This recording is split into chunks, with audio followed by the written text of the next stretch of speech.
Your Side Tonight with Jamie Bowles starts now. Thanks for staying with us here at 7:30. We begin this half hour with new details on a 12-year-old boy's death at a North Carolina therapeutic wilderness camp for children and teens.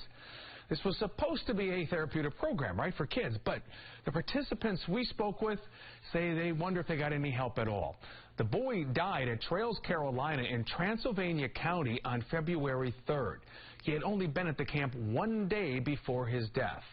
According to search warrants, the 12-year-old was stiff and cold to the touch by the time first responders arrived.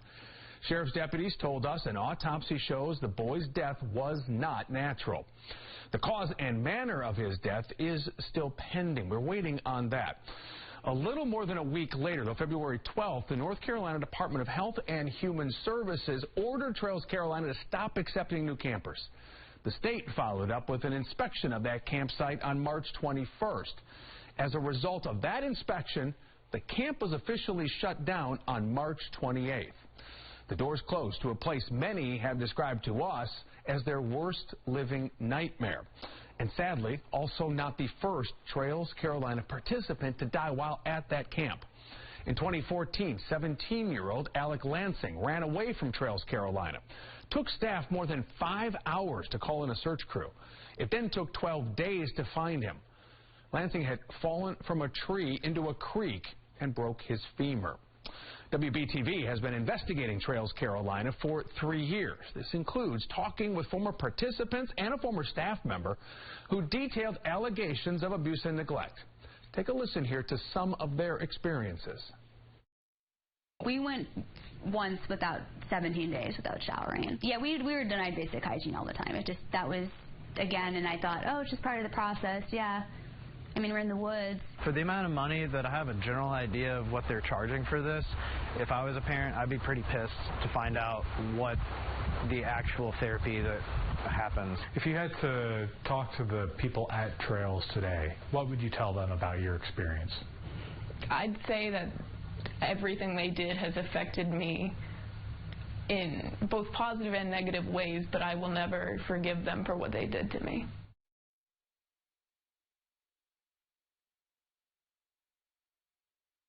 WBTV's chief investigative reporter Nick Oxner joins us here in studio. A lot to unpack with the new information coming out today. Let's start with the death of the 12-year-old. What's this state new report saying about that? Yeah, this is really the first time we've gotten a look at any details uncovered in the criminal investigation and from the state regulators at DHHS as well. And so they interviewed all the staff on scene the night this boy died. So first we're getting details of the staff that was working that night. Getting a little bit of their background, and now we know from this report that all of the staff on duty that night were in their current jobs for less than a year, and some just a couple months at the time of this boy's death. The other thing that we're learning are a little more details surrounding whether or not the boy was checked on throughout the evening. Remember, he was found at 7:50 in the morning, basically dead, unresponsive. So the question of then, did the staff check on him like they said they did? And the one staff member responsible for directly checking on him, according to this state report that's summarizing a criminal interview, that staff member acknowledged he did not check on him as thoroughly as he was supposed to inside this kind of bivy sack. And some people don't know what that is, right? That's like a big sleeping bag that kind of covers you at night. Yeah. Where basically you don't need a tent, right? You could be sleeping outdoors. It's kind of like a mini tent almost. Yeah, there you go. Is Trails, Carolina responding to any of this? They saying anything? Yeah, so they responded specifically to the state investigation. Okay. That's how this process works. And so in response to the state investigation, they went through a number, point by point to all of the different deficiencies and outlined new plans of how they would do things differently in response to the points from the state. Things like including some of the points were that they weren't properly administering medications with proper doctor orders or information. They said they would improve that. But when we get down to the two critical things here in the death of this boy, which is the staff was asleep throughout the night that he, was in the bivy sack and ultimately died.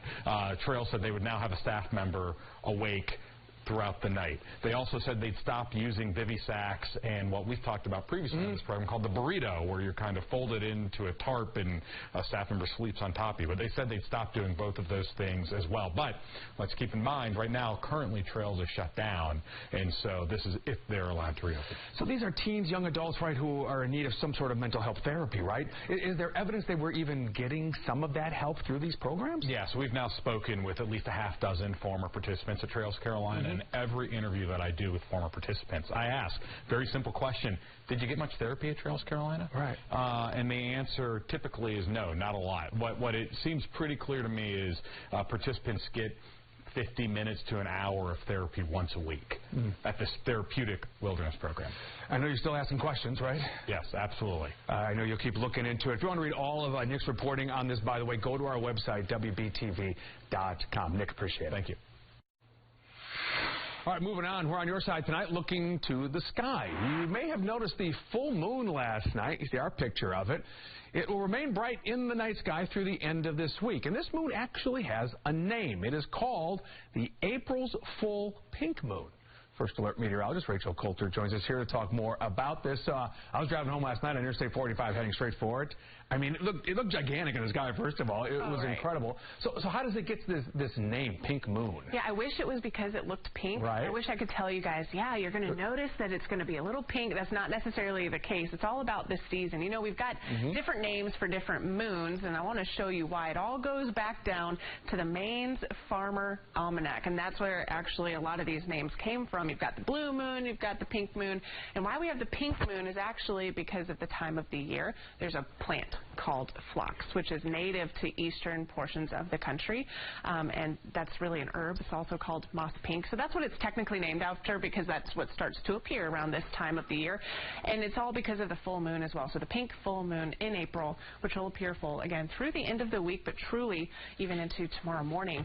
And there's other names for it, so just depending on where you are and the different natives that brought these names about, we've got sprouting grass, egg, fish, Passover moon is also another name for this.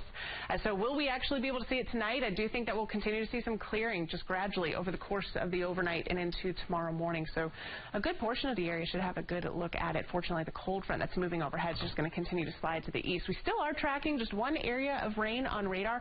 I'll zoom in street level to that here in just a few minutes and talk about what to expect heading into the weekend. Coming up, Jamie. See you in a couple minutes, Rachel. Thank you. All right, we're on your side tonight, counting down. Tick, tick, tick. We're just over 24 hours away now from the first pick in the NFL draft.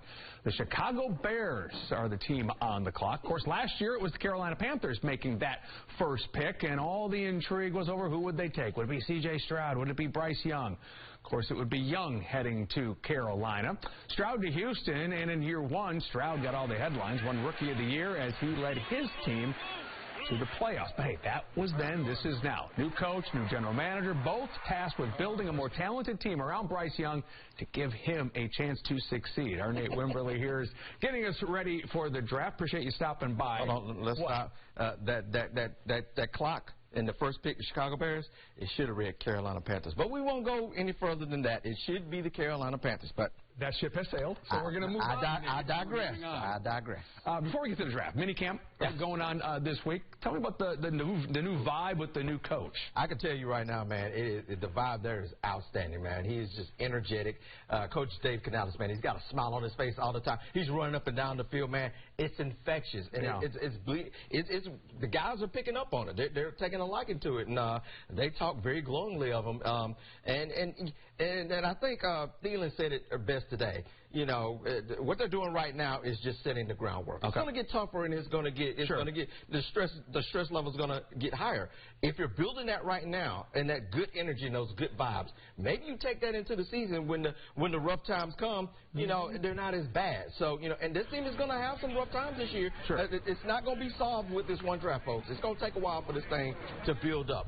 I think he's building a great foundation right now and getting this thing ready to be able to do that. And we've seen a lot of offseason moves already. already, right? A lot of roster changes going in. Is there something amidst those moves that sort of moves the needle for you? Nothing really right now that we can see right now because they don't have pads on. Yeah. It's just, football and shorts. But I do believe that the signing of the 2 offensive guards to help protect Bryce up front to where he's not getting pressure in his face immediately. The signing of those 2, Hunt and Lewis, and now you have Corbett as the center. And, at first I was like, Austin Corbett. But, just hearing Corbett talk about it today, he hasn't played a lot of center. Right. He's practiced a lot of center in this league. And he says it's more of a natural fit for him anyway. And this positional change is the perfect time for him. It's a trend. You see this in a lot of teams where players can play multiple positions. All right, so we get to the draft. As you pointed out, no first-round pick. So right now we're number 1 in the second round. What are the odds they keep that pick? Do they try to move up? Do they move back? Do they stay put? What's your best guess? It kind of depends on how the first round shakes out. Okay. Because there's a lot of chaos right now. There's a lot of talk of teams moving up, moving back. And when you start doing that, some players start to drop. They drift down that board, and they make it out the first round. You got the first pick in the second round. Some other teams might look at it and say, "Hey, we want that pick right there." Carolina Panthers, what will it take? And for me, I would take the deal and try and trade back and get more picks because they're not one player away from being great, folks. You get more picks, you get more assets, you get more bites of the apple. You bring better players, you bring more players in, and eventually you can hit. Was it last year or the year before? Was like all defense, right? Yes. Yes. That's probably not going to be the case this time, right? Is it going to be all about Bryce Young and surrounding him with some captains? That's going to be a part of the solution here, but it's not going to be all offensive guys to try and just build around Bryce Young. Yeah, they're going to get a receiver. Sure. They're going to get a center. They're going to get those types of, but they got holes at cornerback, linebacker, rush in. You can't afford to just not fill those holes in this draft.